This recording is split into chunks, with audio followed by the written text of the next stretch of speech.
अभी अभी देश में हम चुनाव में जा रहे हैं, हिंसा कहां होती? मैं आज देश के मीडिया को भी कहना चाहता हूं, हिंसा की बात आप करते हैं, कौन से राज्यों में चुनावी हिंसा होती है? कौन से राज्य में पॉलिटिकल हिंसा होती है? मैं आज देश की जनता को गिनाना चाहता हूं। केरल, हमारे 100 से ज्यादा कार्यकर्ता शहीद हो गए, 300 से ज्यादा कार्यकर्ता अपाहिज हो गए। किसका शासन है? इंडिया अलायंस का शासन है। बंगाल, सैकड़ों कार्यकर्ता मौत के घाट उतार दिए गए। हमेशा चुनाव में धांधली, गपलेबाजी और हिंसा होती रही। किसका वहां राज है? ममता दीदी का राज है, इंडिया अलायंस का राज है। बिहार में भी जंगल राज था, तब 100-100 किलोमीटर दूर मतपेटियां मिलती थी। किसका राज था? इंडिया अलायंस का राज था। यूपी में भी चुनाव का रेगिंग होता था, हमारी सरकारों में कभी रेगिंग नहीं हुआ। किसकी सरकार थी? आपकी सरकार थी। मित्रों, आज भारतीय जनता पार्टी के हजारों कार्यकर्ता हिंसा की भेंट चढ़े। कईयों ने तो जान गंवाई, कई अपाहिज हो गए, कईयों के घर जल गए। हम तो हिंसा के भुक्तभोगी है। हिंसा फैलाने वाला गठबंधन अगर कोई है तो एक घमंडिया गठबंधन है, इंडिया अलायंस है।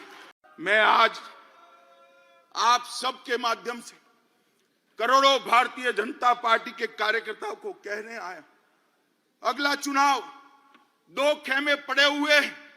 महाभारत के युद्ध में जैसे पांडव और कौरव के खेमे पड़े थे, इसी तरह चुनाव के पहले 2 खेमे पड़े हैं। एक खेमा है मोदी जी के नेतृत्व में, बीजेपी के नेतृत्व में एनडीए का गठबंधन, और दूसरा है कांग्रेस के नेतृत्व में सारी परिवारवादी पार्टियों का इंडिया अलायंस।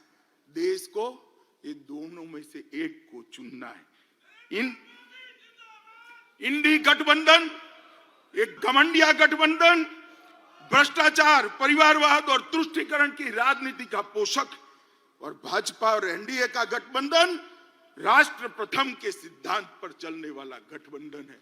देश की जनता को तय करना है, ये परिवारवादी पार्टियां चाहिए, ये भ्रष्टाचार की पोषक पार्टियां चाहिए, तुष्टीकरण करने वाली पार्टियां चाहिए, और देश के लिए जान न्यौछावर करने के लिए तैयार भारतीय जनता पार्टी चाहिए। भाई और बहनों, कांग्रेस का शासन था। आजादी के वक्त कांग्रेस ही देश की ओर से नेगोशिएट करती, तब ही देश का विभाजन, और आज भी कांग्रेस की विभाजनकारी प्रवृत्ति राजनीतिक फायदे के लिए कम नहीं हुई। अभी अभी कांग्रेस के नेता ने कहा कि इस देश के 2 टुकड़े होने चाहिए। खुलेआम देश के 2 टुकड़े करने की बात करते हैं। कांग्रेस पार्टी इस स्टेटमेंट से कन्नी भी नहीं काटती है। ये बताता है कि कांग्रेस पार्टी इसका समर्थन करती। मां भारती का अपमान करने वाले जॉर्ज पुनिया का कांग्रेस के राजकुमार आशीर्वाद लेते हैं। जॉर्ज सोरेस जो भारत विरोधी है, वो उनका समर्थन करता है।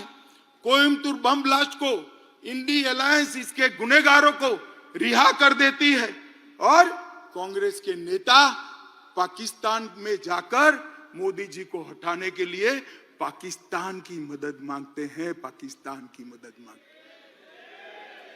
जब धारा 370 मोदी जी ने हटाई, राहुल गांधी का 370 के समर्थन में जो बयान था, वो पाकिस्तान ने यूनाइटेड नेशन में कोट अनकोट कर शर्म करो कांग्रेसी।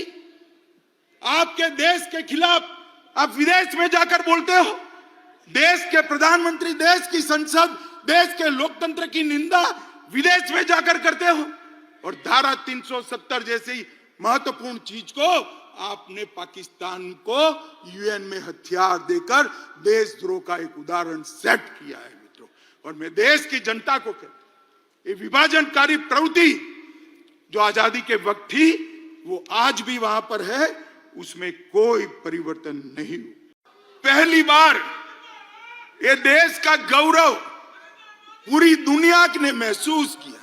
दुनिया में भारत के लोग कहीं पर भी जाते हैं, कहीं पर भी दुनिया में आप चले जाओ, पूछेंगे मोदी के भारत से आते हो ना, ये पहचान दुनिया में, विश्व में खड़ी करने का काम हमारे नेता नरेंद्र मोदी जी ने किया है।